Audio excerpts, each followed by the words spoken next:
اگر تم وہی دیکھتے ہو جو روشنی ظاہر کرتی ہے اور وہی سنتے ہو جس کا اعلان آواز کرتی ہے تو در حقیقت نہ تم دیکھتے ہو اور نہ سنتے ہو۔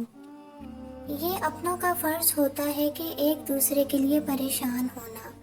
برا خواب نہیں بتانا چاہیے لیکن اشارہ دے دینا چاہیے تاکہ دوسرا کوئی سیلف ڈیفینس کر سکے۔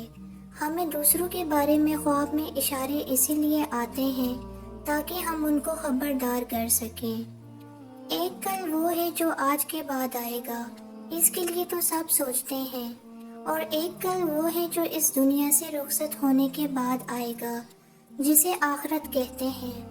اس کو بہتر بنانے کے لیے بھی سوچئے۔ اللہ تعالی ہمارے دونوں کل بہتر کر دے، آمین۔ جو شکر کرتا ہے اس کو زیادہ دیا جاتا ہے۔ جو مسئلے حل کرنے پہ شکر کرے گا اس کے مزید مسئلے حل ہوں گے۔ جو چھوٹے مسئلے حل ہونے پر شکر کرے گا اس کے بڑے مسئلے حل ہوں گے۔ جو پرانے مسئلے حل ہونے پر شکر کرے گا اس کے نئے مسئلے حل ہوں گے، اور جو ناشکری کرتا ہے یعنی شکر نہیں کرتا، اللہ اس سے بے پرواہ ہو جاتا ہے اور اس کی نعمت کو زوال آ جاتا ہے۔ یعنی اگر وہ مسئلے حل ہونے پر شکر نہیں کرے گا تو مسئلوں کا انبار لگتا جائے گا۔ ہمیں کسی بڑے بہن بھائی کو یہ نہیں سکھانا چاہیے کہ وہ اپنے آپ کو نظر انداز کر کے دوسروں کا خیال رکھے۔ یہ چیز انسان کو بڑے ہو کر ڈیمیج کر دیتی ہے۔ انسان کو سب سے اوپر اپنا آپ رکھنا ہوتا ہے۔ اللہ جب آپ کو کوئی راز تھماتا ہے تو وہ آپ کا امتحان ہوتا ہے کہ آپ اس کو سنبھال کے اگلے راز کے عطا ہونے کے حقدار بنتے ہیں یا نہیں۔ اپنی نظروں میں باعزت ہونے کا پہلا اصول ہے اپنی پرائیویسی کا دھیان رکھیں۔ دنیا صرف اپنے بارے میں سوچتی ہے جب تک ان کو آپ خوش رکھتے ہیں، جب تک آپ ان کی مرضی کے مطابق چلتے ہیں تب تک تو وہ ساتھ ہیں۔ جب آپ ان کے مطابق نہیں ہوتے تب ان کے لیے آپ کی کوئی اہمیت نہیں رہتی۔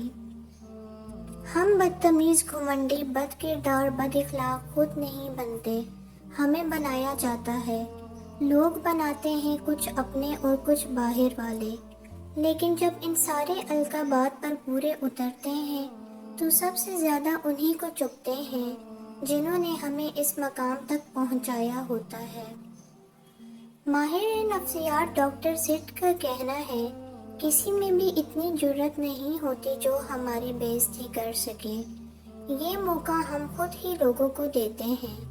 پہلے ہم خود ہی اپنی عزت اور قدر نہیں کرتے، اور جب لوگ یہ جان لیتے ہیں تو وہ بھی ہماری بے قدری اور بے عزتی کرنا شروع کر دیتے ہیں۔ سب کا اپنا اپنا حرام جائز ہے، دوسرے کی بڑی فکر ہے سب کو۔ تکبر سے بچتے رہو، کیونکہ یہی وہ پہلا گناہ ہے جس کے ذریعے اللہ پاک کی نافرمانی کی گئی تھی۔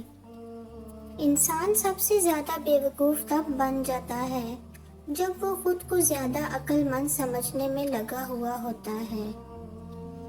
اگر دولت کمانا ہی زندگی کی